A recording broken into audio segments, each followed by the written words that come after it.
Howdy, my name's Nate, I'm a PhD student, Brown, and today I'm here to talk with you about self-correcting, self-consuming loops for generative model training. As you're probably aware, generative models are getting very, very good. This is a really good thing because generative models are getting good, but it's also a bad thing because it's resulting in a lot of data contamination. Users are generating a lot of synthetic data from these generative models, and then they end up contaminating the data supply. It turns out that a lot of our data sets for image generation tasks, for example, are already contaminated with outputs from models like StyleGAN, DALL-E, etc. Now, there have been a lot of really interesting results recently that actually show that when you train some machine learning models on synthetic data, it actually improves their performance on certain tasks. So for example, on the left-hand side, this is a graph from a paper that shows that if you train an ImageNet classification model on synthetic data, it actually improves its model performance. And so we're seeing a general pattern of synthetic data being useful for discriminative tasks and for general representation learning tasks. Unfortunately, and interestingly for us, the situation is a lot gloomier when you try to train generative models on synthetic data. So what I'm going to talk about next is there's this paper which showed that self-consuming generative models go mad. So a self-consuming generative model is what it sounds like. So what you do is you train a generative model from scratch on real high quality data. That's what generation t equals 1 means.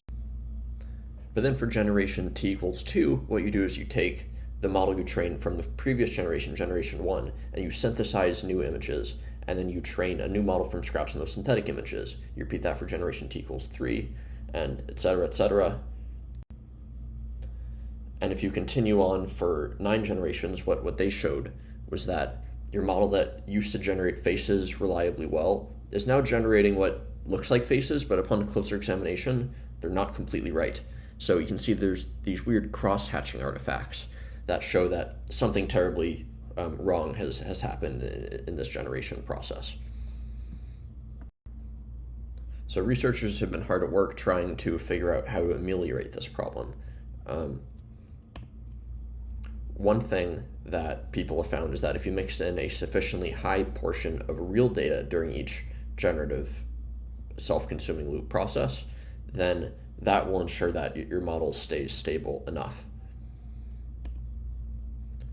What we're going to talk about is an alternative strategy that relies on auto-correcting the synthesized examples. We'll get into more details now. Auto-correction is a technique that we use in our day-to-day lives. We were even using it when we were making these slides earlier. And it's also been used in a machine learning context. So this is an excerpt from a paper that decouples a language generation model with another model that learns how to auto-correct it iteratively.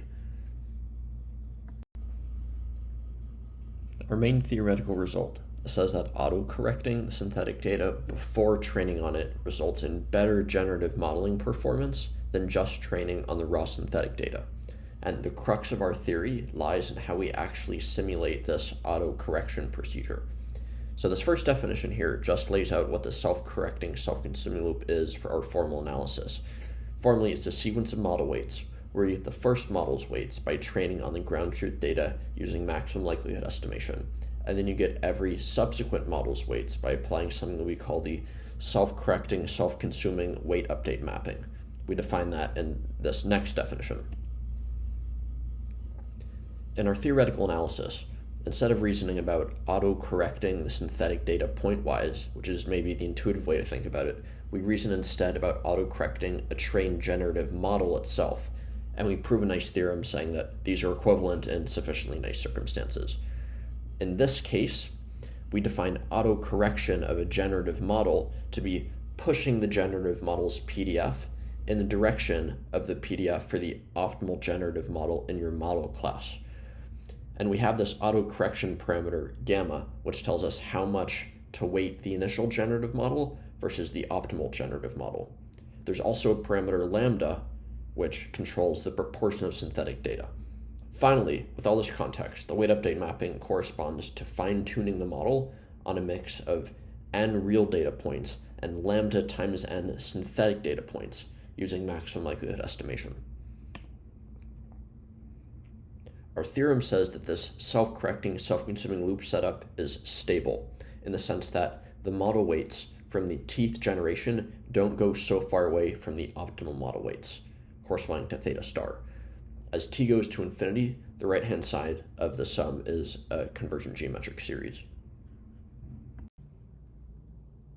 So I'm just including here a screenshot from the paper. So this is a corollary just saying that under the assumptions that I just showed you in the previous theorem, any amount of self-correction at all outperforms iterative fine-tuning without any self-correction. And this just follows from the fact that if your correction strength gamma is greater than 0, then your bound is less than when your correction strength gamma is equal to 0.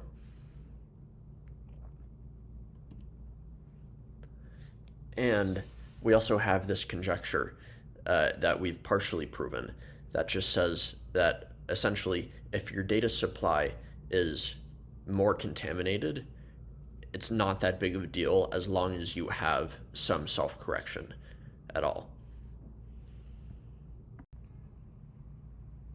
Now we're just going to briefly talk about our experimental results, where our generative modeling task is generating human motions given a text prompt. So here the text prompt is a person raises their right hand to their face, looks around, puts their hand back down to their side. Okay, so this video looks correct. It's the baseline. Great. Unfortunately, for the self-consuming loop, he's doing something completely different, right? He's not just disobeying the prompt, he's doing motions that are completely unphysical. For one, his feet are skating across the floor, so he's not using physics and contact forces and friction to actually move. He's just kind of floating, which is a sign that the generative modeling process has messed up terribly. Also, his arm is jerking to the side in a sign that his arm isn't even obeying the laws of physics correctly. It is a pretty cool dance move, though. So how did we fix this? We fixed our motions using a physics simulator in a self-correcting, self-consuming loop. So formally, what we had was we started with our ground truth data set, and then we trained on it. We synthesized data, and then we corrected the data by passing it through a physics simulator. And then we use that to augment the trained data set, and this cycle repeats over and over again. This is just recapping what we told you earlier, and we'll get more into what the self-correction operation is in a second, because it's the crux of this model. But first, we should just highlight that the self-correction operation of passing a synthetic motion through a physics simulator over time and over many generations actually does stabilize the training. So the self-consuming loop with self-correction, where the correction function is tweaking your generated joints so they can be executed by a simulated human using the laws of physics correctly. This does, it fixes this model collapse issue. And this is a graph of a version of the FID score adapted to measure how good human motion is. And this green line up top, which is FID going off to infinity, shows model collapse. And then we can see that the self-correcting or self-consuming has FID that is low. It's not quite as good as the baseline, but it's a strong improvement over the self-consuming loop, which is what we were aiming for. Now we're just going to briefly talk about the physics correction function that we use for this human motion generation task. So formally, it's a frozen pre-trained policy that generates the next action, right? An action corresponds to a joint movement, maybe an arm bending or extending, or a leg, walking forward, something like that, given your current state and what the ideal next pose ought to be. And what the goal is to imitate a generated motion sequence, but the transition dynamics are given by physics simulator. So for example, suppose that a synthetic data is passed into the model where the arms pass through themselves. A priori, that's something that's totally allowed because the generative model a priori doesn't really understand the laws of physics. It just has examples of good motion. So what would happen from this physics correction functions, instead of the arms passing through themselves, maybe the arms would bounce back against themselves, or they would move and then continue on their way. But the point is that it imitates the generated motion sequence as closely as possible, while making sure that it respects the laws of physics. So really, it's, in a true sense, it's just correcting it. It's not really adding, semantic layers to it. It's really just taking the things that are wrong with it physically and making them correct. And here's a concrete example, right? So on the left-hand side is what would be input to this physics correction function, which is a guy who's crossing his arms, and you can actually see that the fingers are passing through the arm, but after the physics correction, when the physics simulator has done its collision geometry logic thing, now you can see the hand actually goes above the arm. So the physics correction has fixed this unphysical behavior while still maintaining the semantic integrity of the motion. And this was the largest part of the engineering work in the whole project, actually, was getting this physics correction to link up and connect with the data output from our human motion generative model. But for that, we use the motion diffusion model from Tevin et al.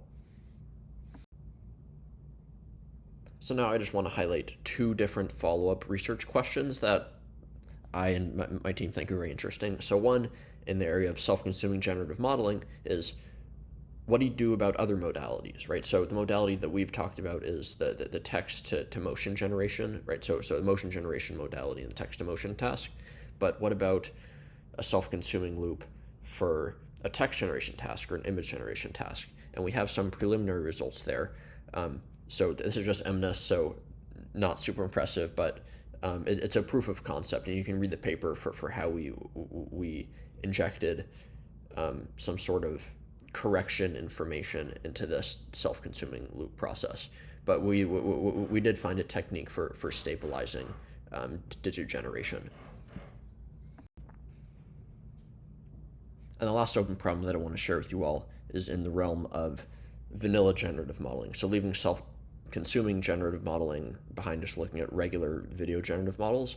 The question is, how do you take these high-quality video generative models and inject physics knowledge and get them to respect the laws of physics like gravity better, right? So here's a video from OpenAI Sora where there's some archaeological dig team that's extracted a plastic chair, silly, but the chair's floating, right? So it shows a fundamental misunderstanding or disregard or whatever have you for the laws of physics.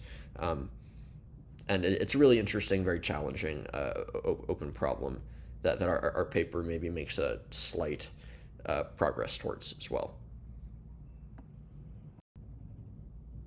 And lastly, I just want to highlight my really awesome collaborators. Thanks a lot for making it through to the end.